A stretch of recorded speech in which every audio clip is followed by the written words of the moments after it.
This might be the most important thing we talk about all day. Go ahead and just watch the point first in real time. This is the Bryan brothers against Pays and Bhupati, two Indian players who are two of the best doubles players in the world for a long time, along with the Bryan brothers. So obviously just like an incredible point and a lot of action and a lot of activity back and forth. We're gonna kind of fast forward a little bit into where Pays and Bhupati move into an offensive position up at the net. And we're actually gonna watch their feet.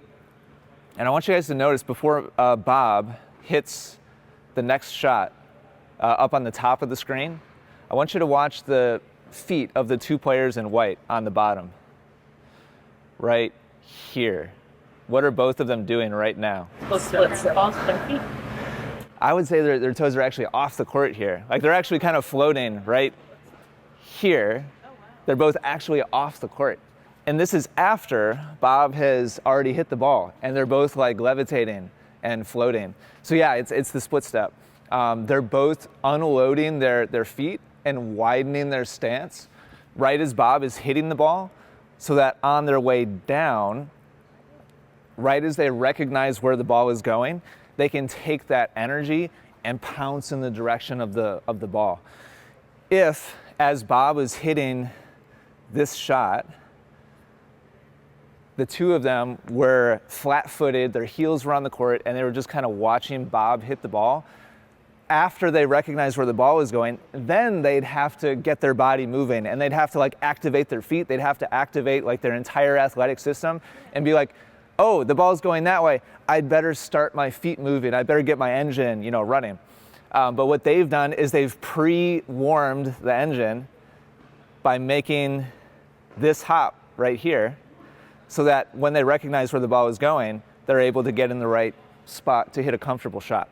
This is all happening in like 1 second as the ball is going back and forth. And there's obviously like other movements they're doing, but all four of them are not consciously, I'm sorry. This is all, they're not thinking about this anymore. Like they're obviously elite athletes, like it's all happening automatically in the background of their brain, but it's all happening on purpose so that they can be most prepared and most athletic at the moment that it really matters the most. So, when you guys talked about like the tactics and stuff that you wanted to be better at, so much of it starts with like your physical preparation. If you're reactive and you're standing and you're a spectator and watching and waiting for the ball to get hit, and then you're making a subjective decision about whether or not you're going to run after the ball, you're, by definition, you're kind of behind the action like the whole time. But on the other hand, if you're preemptively activating yourself and loading yourself and springing into action, then you have the opportunity to actually be ahead of the action. And so it's like very binary. It's like one or the other. You're either preemptively preparing or you're reactively watching. And it's up to you which one you want to do. So does anybody want to see? No. I do it in warm-up, but I don't do it in play. So let's watch Susan here rallying with me on the other side. And let's see, so I'm getting ready to hit right now. Let's see if Susan lifts off the ground. Yeah, she is, look it. Yeah, so Susan, great job. And let's watch when Susan hits. Let's see if I do my job here. You can see me preparing ahead of time. And as she hits, I'm lifting off. And so I'm in float mode here, and hopefully right as I kind of read, is this a forehand, is it a backhand, is it short, is it deep? That's when I'm coming down onto my toes, and I can athletically respond in either direction. So you'll notice here, my heels never actually touch the court. I'm touching down, and then I'm on the balls of my feet, and ready to spring in either direction, whatever it happens to be. And so right as I hit, Susan hopefully is up in the air. Yep. She's coming down right there. Awesome.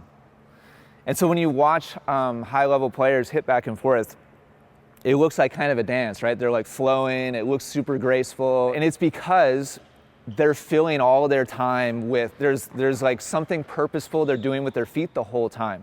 Whereas beginner to like intermediate level players, it's like they hit the ball and it's like rest time.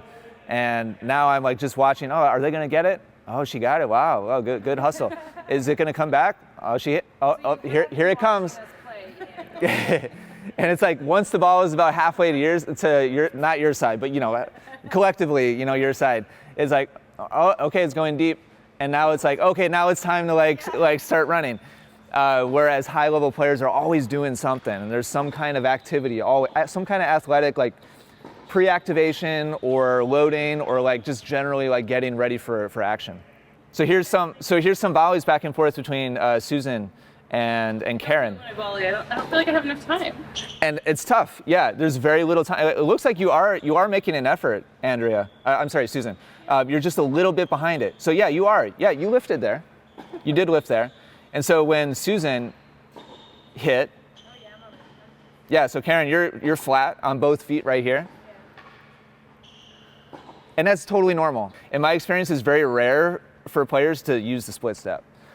And so that just makes life on a tennis court super challenging. Like, it just makes it really hard. If you guys want to be good doubles players, there needs to be some physical, like preemptive movement going on. Otherwise, how in the world are you going to be able to like poach and like be in the right place at the right time? Otherwise, kind of by definition, you're just chasing the ball around and reactively trying to like get there after you identify where it's going, which is hard. It's hard. You gotta be really fast to chase the ball down like that. I'm gonna toss the ball up into the air, and you guys are gonna track the ball, and your job is after the bounce, and as I catch, you're going to try to time your split step with the catch of the ball going in my hand. Does that make sense? So the ball going up in the air basically signifies the ball going over to your opponent's side of the court. And then the bounce is like the ball's bouncing on that side, and then the catch is the hit on the other side of the court. So everybody track the ball and watch the ball closely and see if you can time your split step. And ideally, split step, you're landing about double shoulder width apart on the balls of your feet and with at least a little bit of bend in the knees. Just, same thing as if you're playing basketball, guarding somebody, or, football, trying to guard somebody. Nice job. Ooh, we're getting in sync now. You guys are looking like the Bryan brothers. And so occasionally, I don't know if you guys can hear, there's a little bit of variation. And now I'm going to share a super secret tip here. If you all want to be totally in sync, what you want to watch is actually not the ball, but you should be watching my hand. Because my hand will tell you when I intend to catch the ball. You'll literally see my hand like kind of flex and then come back again. This time watch my hand, don't watch the ball. Watch what my hand does. Did you hear that? Hear how you were all in sync? Watch my hand. Oh, it's like perfect now. And so what if I do something like this? Okay, what happened there? Later. Yeah, it was, perfect. Yeah, the timeline changed. Because I changed the position of my hand, you all had more time to fill. So now that you know that's a possibility, watch my hand closely. Oh yeah, you're all perfect there. Watch my hand. Good? I had a little quick stand. That's okay. So in tennis, what changes the amount of time you have? The shot coming to them or the shot they choose to hit. Yep, both those. So yeah, the speed of the ball going to your opponents has a lot to do with how much time you have. The speed of the shot they hit is after the shot. So hopefully you've actually already... Choose to hit if they choose to hit a volley versus... Oh, okay, good. Yes, exactly. Yeah, exactly. Yeah, and that's basically what I'm doing with my hand. The lower I put my hand, it's like the further away the opponent is getting. And the more I raise my hand, it's like now they're like coming at me, and they're like you're saying, they're taking the ball out of the air, they're improving their position, so I have less time. And you'll only know that if you're watching the racket. If you're tracking the ball as it goes to the other side, you'll miss what you're talking about, potentially. Like maybe you'll see it out of the corner of your eye, but whether they take it out of the air as a volley or they're going to let it bounce and then hit a ground stroke, you'll know based on what they're doing with their hand. So we're going to practice this now. Let's do another slow short court rally. Our main focus here is just practice the split step. All right, go ahead.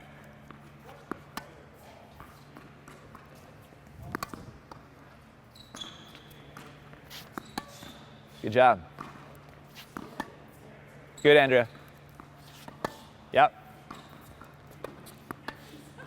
Okay, let's practice it a little bit on volley to volley rally now. So what you're gonna find is that it's gonna feel like immediately after hitting your volley, you basically have to lift and go right to the split step. That's it, Andrea. Sorry. Good. Yep. That looks good. That looks good. Let's rally a couple cross court. Good job. Go ahead, Susan. Make an effort to use that split every time. Watch out, please, Susan. Thank you.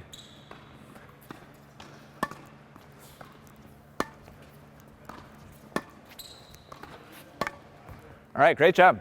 Really quick, let's check some, we'll just spot check a couple. So Karen, let's watch you right here. Great, good job. Good split. Be nice to see us a little bit wider. Timing was good though.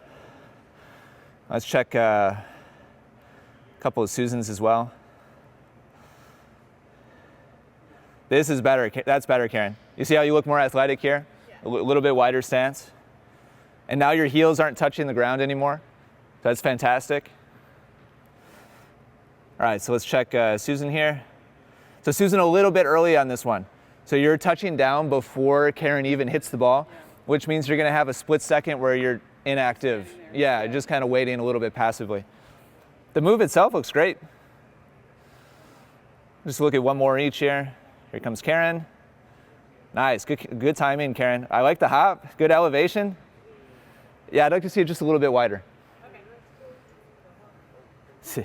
And now Susan, better timing here, Susan. Still a little bit early. You're fully touched down before she hits the ball. But like, if you have to pick one or the other, being a little bit early is definitely better than still being in the air and you're like, oh crap, the ball's, going this way. All right, so Andrea, let's check a couple here. So here comes the hit.